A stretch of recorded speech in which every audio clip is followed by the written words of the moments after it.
The 758th edition of the MMA Gambling Podcast from the Sports Gambling Podcast Network is brought to you by Underdog Fantasy. Sign up with promo code MMASGPN to get a 50% deposit bonus of up to $1,000.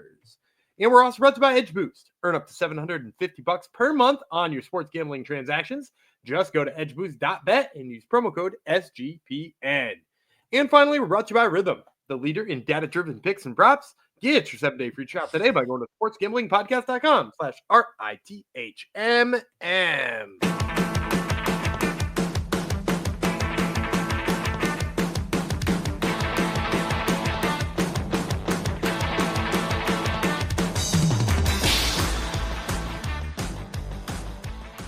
Howdy ho, Degenerinos. Welcome to episode. What number we got? I'm on the wrong screen. 758 as we motor towards 1,000. We're going to be at 1,000 before the end of the year, which is crazy. Big party. Thank you for coming to the show.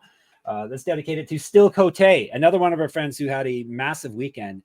We didn't really have a great weekend ourselves, but people, I guess, cherry picked enough of our picks to have massive parlay weekends. So he had a good weekend. So this goes out to Still Cote. Yeah, I guess if you don't play every one of our plays like we tell you to, you can have good weekends even when we have mediocre ones in the UFC.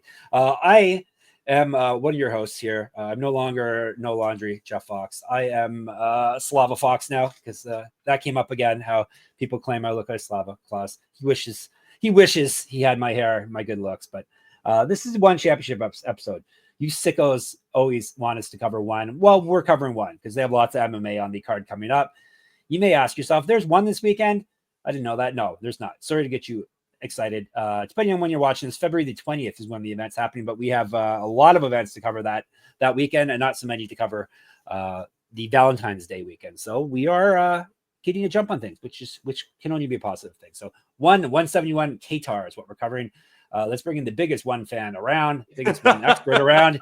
Usually he wants to do the grappling and the Muay Thai and the mixed style fights, but I'm making him do MMA today. It's gonna be mixed rules events. Mixed rules, yeah. Yeah, no, I'm not a huge one fan.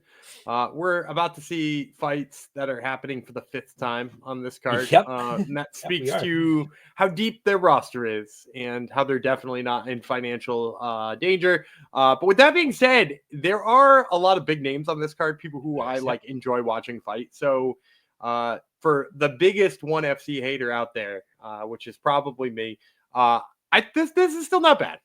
Yeah. There's always seems to be mystery about whether ONE FC's has any money left, can exist much longer or not. So yeah, I don't know. There's always seems to be whispers and rumors. I don't have any inside info on it, but if assuming they last till February the 20th, you'll have all the winning picks. We got 9. Actually, I'll give you the breakdown right here. 171 is what it's called. Lusail Qatar. I've never even heard of that place. Have you heard of Lusail Gumby in Qatar? I have not. Do you call it Qatar? Do you call it Cater? I think it's Cater, isn't it? Cater as in Calvin Cater. Yes, I've heard it called numerous things. I've never been there myself. Doubt I ever will go. Lusail is the second largest city in Qatar after Doha. So there you go. 198,600 people. So it's not a big city anyhow. So that is where this event is happening. Thursday, the 20th of February is when it's happening, 9 a.m. Eastern. So like I said last episode, this is a Degen special for you. YouTube, it's being broadcast on YouTube. Is that true? The whole thing's being broadcast on YouTube? That's pretty good. At least according to Tapology. I don't know about that, but maybe. Yeah, I don't know about that either. I don't think it usually happens that way. But anyhow, check it out. Lusail Sports Arena, Lusail Qatar, in a cage. We got 9 MMA bouts, 2 kickboxing bouts, a grappling bout, a Muay Thai bout is what the schedule is. As of now, they added a bunch of MMA since within the past day or two. So maybe they'll add even more before we get to the event. Before we actually dive into the picks, remind you, make sure you always check out our website, sportsgamblingpodcast.com. Check out our app, SGPN, in the App Store, and our mothership podcast, the Sports Gambling Podcast. We just bosses just got done giving away $1,000 to a Super Bowl Squares winner. So we're always giving away free stuff. Probably the easiest thing for you to do is to get the app, and then you can get all of that stuff in one place. All the articles, all the giveaways, all the podcasts, all that good stuff. So make sure you check it out in the App Store. All right, one. I gave you the breakdown for one, and now we're going to break down some fights here. We are scrolling on down to a heavyweight fight. Mauro, Cerilli, He is from Italy versus Kirill Grishenko, no V at the end of it. I wanted to put a V at the end of it. He is from Belarus. 3 5-minute rounds. Don't make the heavyweights go 5. 3 5-minute rounds, 265. Grishenko, 6-2. 3 knockouts, 1 submission. He's been knocked out once, submitted once. 3-2 in 1 championship. The biggest promotion in the world. I won't do that for every fight. 1-2 over his last 3. Did win his last fight, though. Is not lost since August 2022. A regional champion, 8 years younger than Cerilli, 2 inches taller. Cerilli is the hammer. 15-5, 8 knockouts, 3 submissions. Been knocked out 3 times, submitted once. 3-3 in 1 championship. Loss, win, loss, win, loss, win. It's his pattern of performances in 1. Won his last one via TKO. That was way back in September 2023. He's not lost since August 2022. He was the Cage Warriors champion before this. Also regional champion.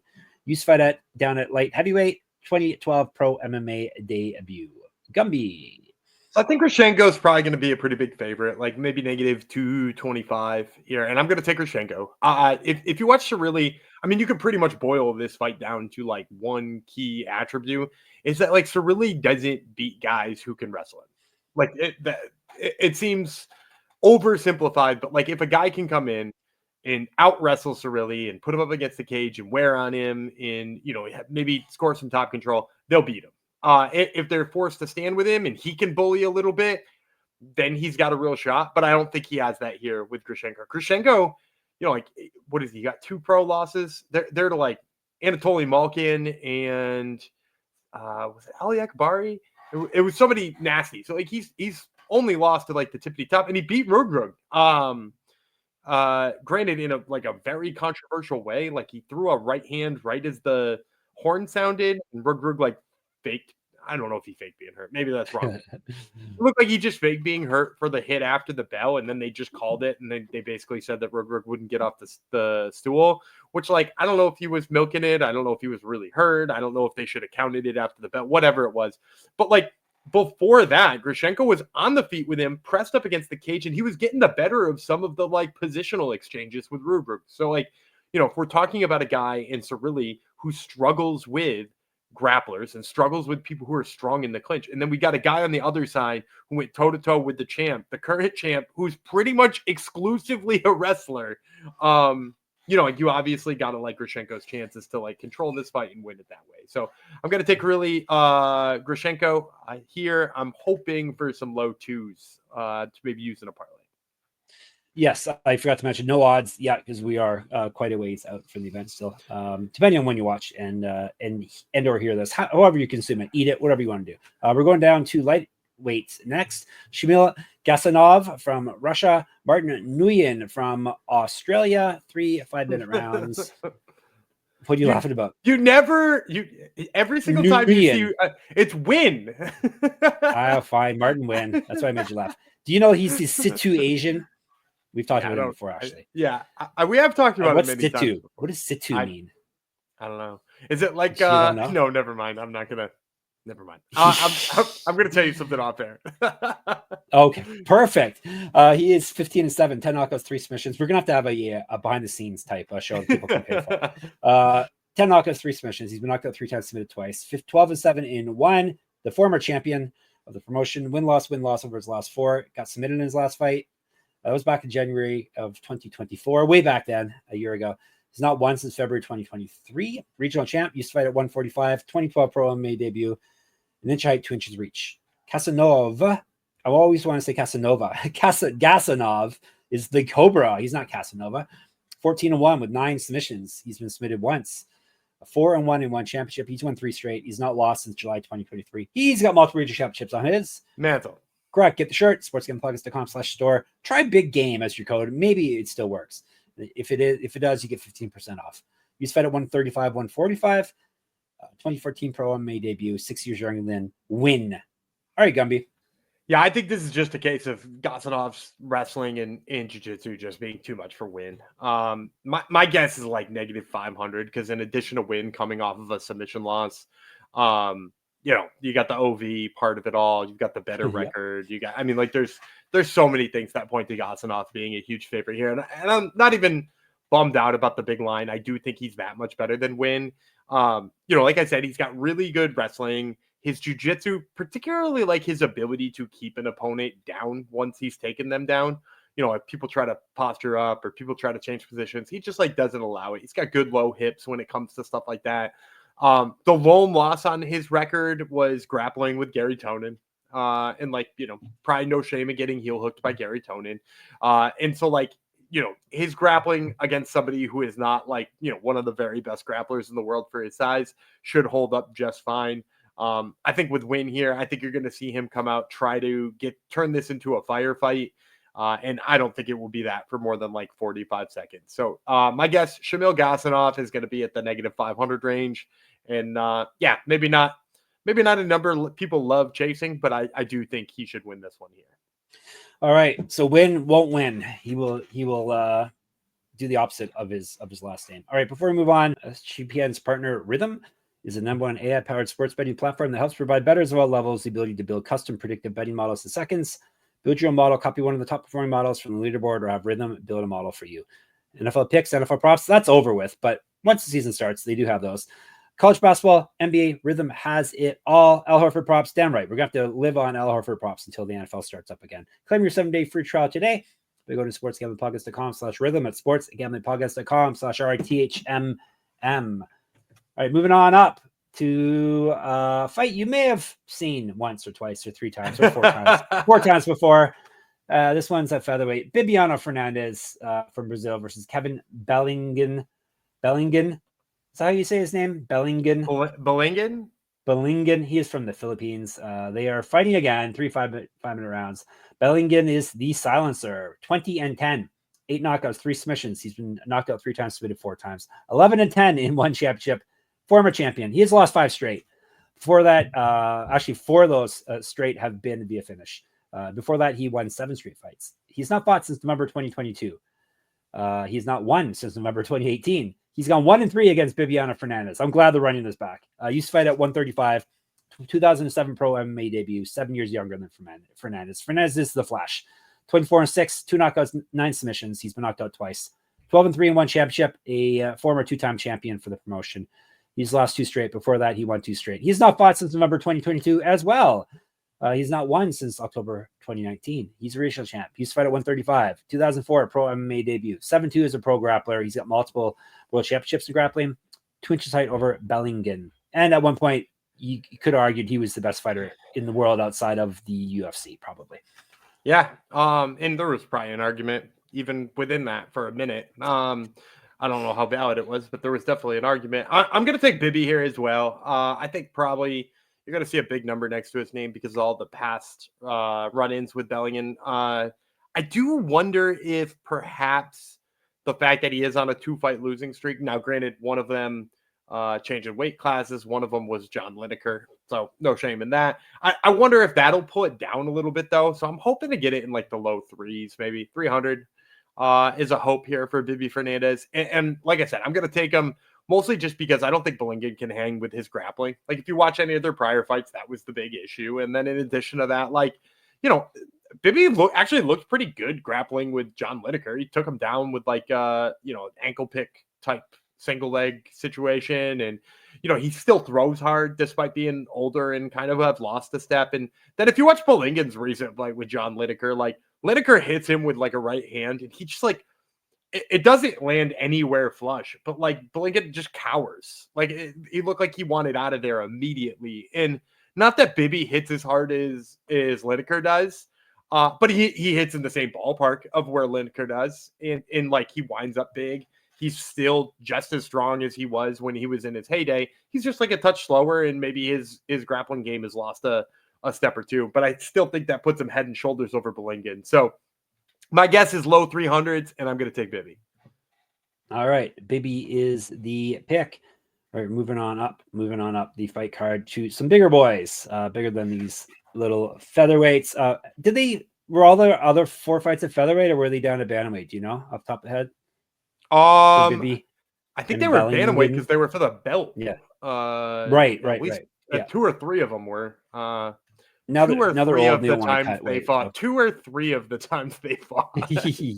Yeah, this is worse than the UFC's Brandon Moreno and Davison Figueiredo. No, you're missing the worst one. Who is it that Charles Oliveira fought 3 times for no good reason? Do you remember the one I'm talking about? Was it Nick Lentz? Yeah, sounds right. Yeah, I think he fought Nick Lentz 3 times.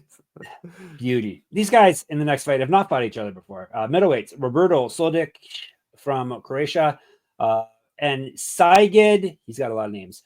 Guseyn Arslanaliev. I butchered that. Arslanaliev. Gumby's going to say his full name quickly for you properly. Well, he goes by his nickname. He doesn't go by Doggy. He goes by Doggy Arslanaliev. Yeah. Is he from Dagestan? No, he's from Turkey, actually, is where he's from. So he's definitely not from Dagestan. All right. Let's break her down. Doggy actually is short form for mountain. Maybe not in Turkish, but it is in some language. Arslanaliev, Doggy is 9-2, 7 knockouts, 2 submissions. He's never been finished himself. He still owes us rounds regardless. 8-2 in 1 championship, 5-1 over his last 6. He won via TKO in his last fight. That was back in December 2021. We got some layoffs going on here. He's not lost a fight since October 2019. Used to fight at 155 and 170. 2014 pro MMA debut. 0-1 as pro grappler.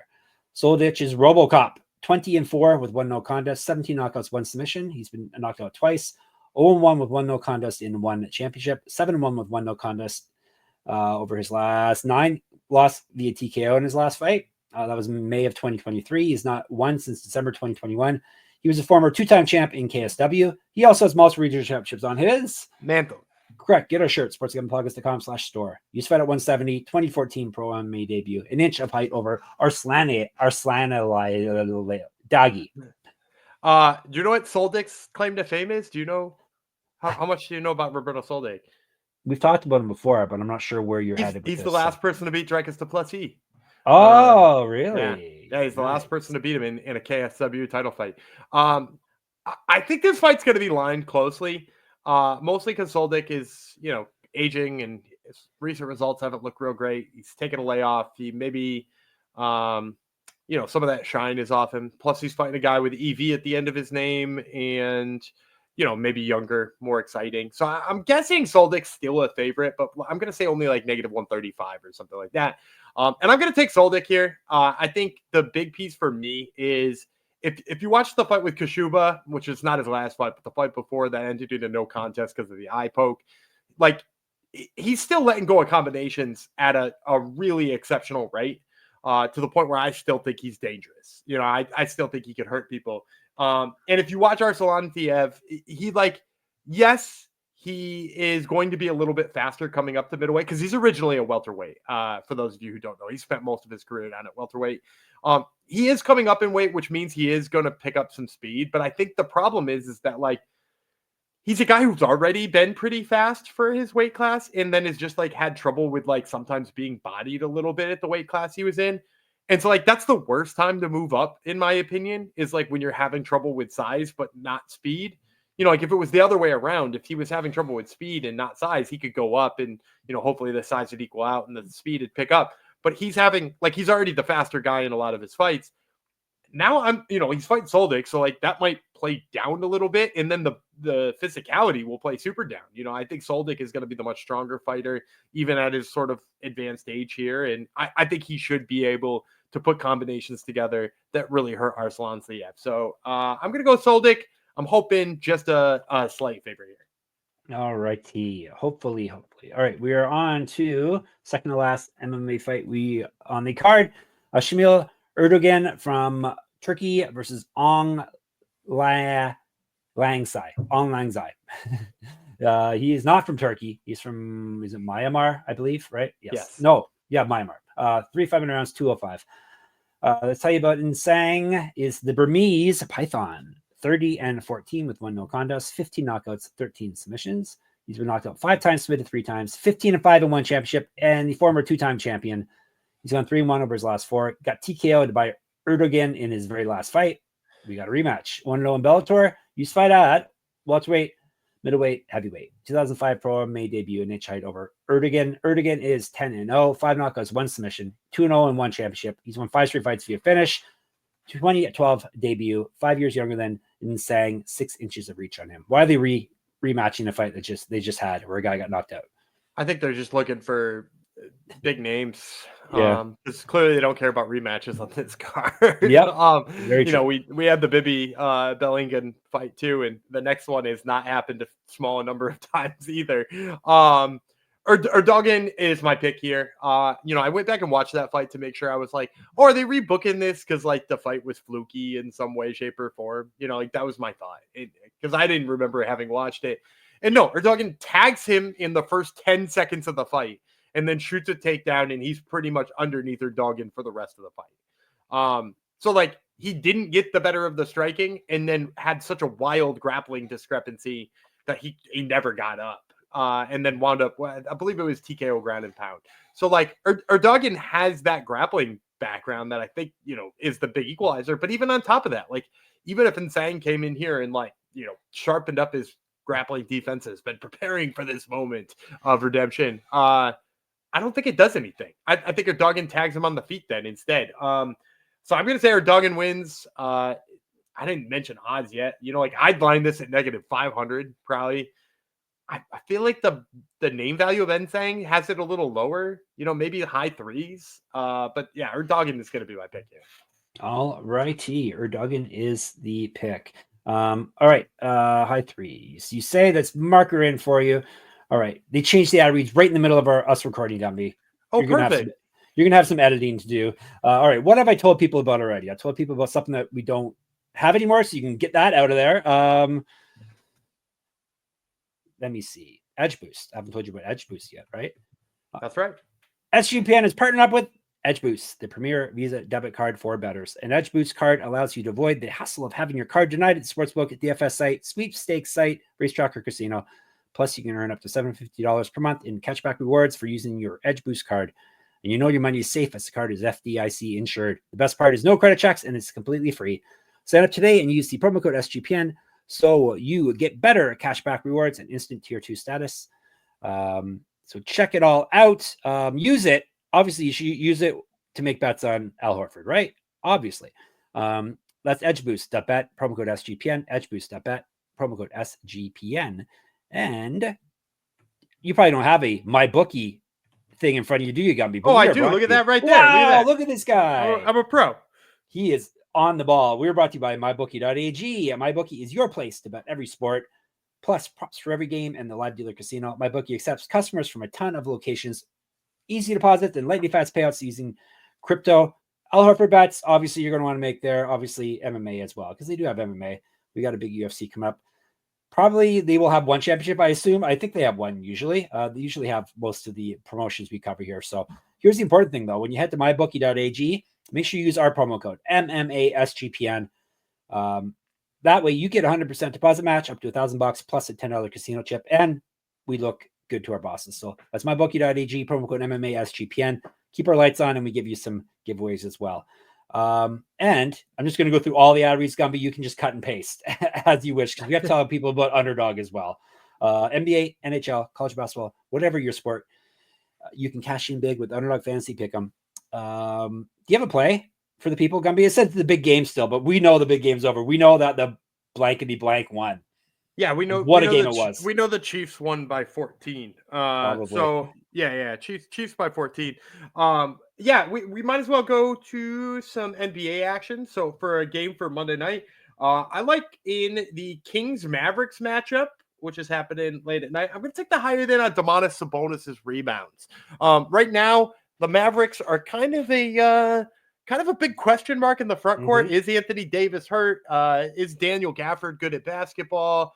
Do they know what they're doing as a team anymore? I don't know the answer to any of those, but I do know that Domantas Sabonis will probably rip down a bunch of extra rebounds as a result. Yep. Good point. Anthony Davis, is he hurt? Yes, he's always hurt. So obviously, sign up with a code. Once again, here's that code you heard a minute ago, MMA SGPN, to claim your special pick and first time deposit offer up to $1,000 in bonus cash. UnderdogFantasy.com, promo code MMA SGPN. Have I talked about rhythm this episode yet? I don't think I have yet. Have I? Yeah, you did. All right. If I didn't, talked about rhythm earlier. If it didn't, you can cut and paste. Yeah. All right. We're going to piece this one together. Gummy's Thanks for gonna have changing lots the of ad fun with reads this. while we did this. Hey, though, you can take out all the Super Bowl stuff I talked about earlier, and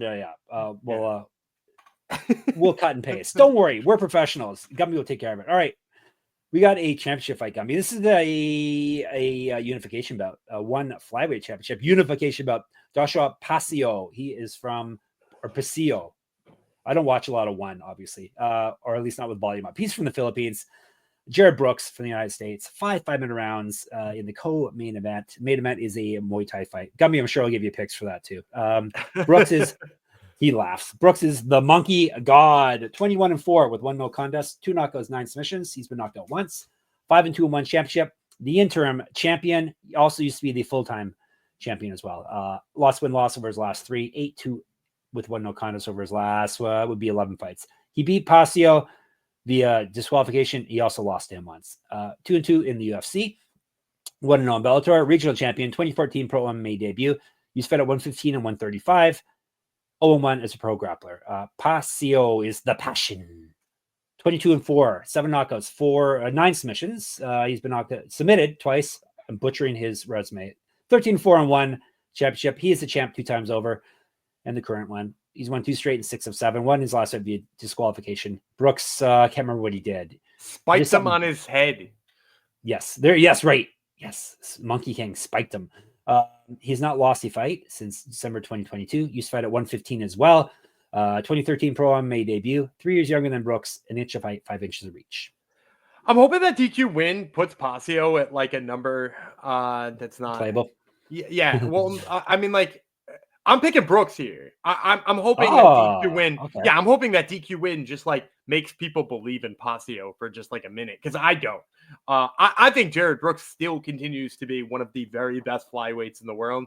The UFC botched it terribly, letting him go. I also was there for one of his only losses, and it was, speaking of weird losses this guy has in his record, he picked up Josh Pacio, dropped him on his head, and took a loss for that. He also at one point in time picked up Jose Shorty Torres up in the air and dropped Shorty on his on Jared Brooks's head. He dropped him on his own head, right, and got himself and knocked himself out. Yeah, and I was at that fight, and I was just like, what? And he had been piecing him up on the feet too. I actually I was in the post-fight scrum with Shorty Torres, and I asked him, you know, how bad did that right hand hurt you? And he said, I don't remember being hit by a right hand. So that was a good indicator of how much Brooks had been beating him up. You know, Brooks just is like the he's what people wanted Chad Mendes to be, in my opinion. Like, he's like a little tank with like really good grappling skills and is like really rounded out the striking aspect of his game. And, you know, like Mendes did that to an extent, but like kind of never really met the ceiling that he needed for his striking. And like Brooks has it all. And like, you know, not to disparage Pacio here, but like the dude did get picked up and dropped on his head the last time these two fought. And while that goes down as a win, like it doesn't exactly instill confidence for me. No. So yeah, I'll take Jared Brooks here. I think he manhandles him in the grappling, and I think he holds his own on the feet too. What more do you expect from a Monkey King? Really? Of course, I mean, he's good. Drop your head. Good. Throw his feces at you. Come on. Dropping on your head is the least of your worries when you're fighting a monkey. All right, let's recap. What was the number you guessed, or did you guess? I said like negative, maybe I didn't say, but I have written down like negative 145. Hopefully, okay. You know, more likely probably in the low 2s if they don't count that win in the way that I'm hoping they don't. Yeah. All right. What do the Tapology people say? 64% for Brooks. So not overwhelming. But yeah, you could probably get mid ones if that holds. Yeah. If it holds up. Yeah. I should actually check. I should start tracking it. See how well Tapology can predict the odds for us. Brooks, Erdogan, Soldić, Fernandes, Gasanov, and Grishenko are Gumby's picks. Do you have a lightning rounds that Ben Boom picks? So there's a few more MMA fights, and I don't know. Yeah, there's two that I really love. This has been an episode where we've talked about grappling a lot, and I'm not going to change that. Cade Rotolo. Yep. I mean, he's going to be negative 2,000 probably, but they got him a respectable opponent. I mean, they got him a guy. The guy's like 7-0 that he's fighting, but he's still like maybe one of the greatest grapplers in the history of mankind. And if he's not, it's probably because his brother Ty is. And so like, yeah, Cade. They're twins, right? Yeah, they're twins. They're both so nasty at jiu-jitsu. And like I watched his second MMA fight, and he's like really figuring out the striking. Like he hurt his opponent with his hands. And like he could just not throw a punch and win this fight, in my opinion. So I like Cade Rotolo, and I also like Miura. She's gonna be fighting Ritu Fogat, who's like a strong Indian wrestler, but a strong Indian wrestler who's really had trouble with jiu-jitsu. And Miura, Akira Miura, is just like, she's really nasty with her jiu-jitsu game. Both like, she really likes scarf hold, and she does some kind of tricky things on the ground. And up against somebody who would just like prefer to wrestle all the time, I think she's going to have plenty of chances to apply that trade. So give me Miura, give me Rotolo as my light rating round picks. Which twin is better in terms of MMA or jiu-jitsu? So Cade, I think, is the only one who's fully transitioned to MMA yet. Okay. So Cade is the MMA guy, and I think the reason why Ty has it is I do think Ty is the better jiu-jitsu specialist. Okay, cool. Very interesting to track these guys' career heading forward. All right, you are all set now for one championship. Hopefully you liked it. Enough of you asked. Well, a handful of you asked for it, so hopefully more than a handful enjoyed the episode. You can talk one championship or anything else. Actually, people talk a lot of one championship in our Discord, so this is your jam. Check out sportsgamblingpodcast.com/Discord. YouTube, obviously, and make sure you subscribe. You can hit us up in the comments at MMA Gambling Podcast. Twitter is SGPN MMA. He's at Gummy Vreeland. I'm at Jeff Fox Writer. Same as on Instagram for me. Check out my Substack. Enter my pick'em contest for Hobo Cop Fight Week for free. It's moneymma.substack.com. Gummy's going to tell you who's on his other podcast, his Top Turtle MMA podcast this week. Yeah, we got Vince Morales and Connor Matthews, who are both fighting at UFC Vegas 102 this weekend. So check that out. And of course, sportsgamblingpodcast.com, sportsgamblingpodcast.com/store. You try our code. It might still work. Big game. If not, you're still going to want to buy our stuff at our store, especially those cool new Degen hats that we have. Sportsgamblingpodcast.com/Patreon to get bonus content. Now, Gummy's going to bid you farewell until tomorrow. All right. Daniel Gumby Vreeland. He's, oh man. The monkey god, Jeff Fox. And we will see you tomorrow.